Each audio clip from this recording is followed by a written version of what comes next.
Стефани Клер, кралицата от Харлем. През 20-те години Стефани Клер контролира огромна нелегална лотарийна мрежа в Харлем и бързо се превръща в ключова фигура в подземния свят на Ню Йорк. Тя активно защитава правата на чернокожата общност и осигурява работа на местните жители.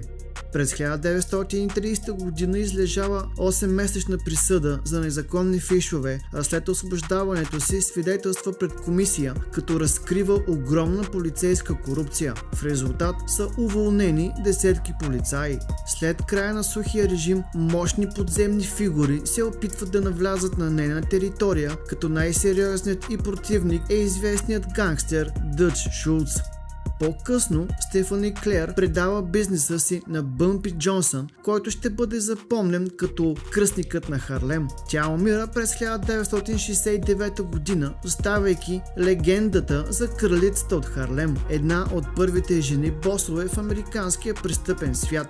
Ако искате да направя подробно видео за нея, напишете в коментарите.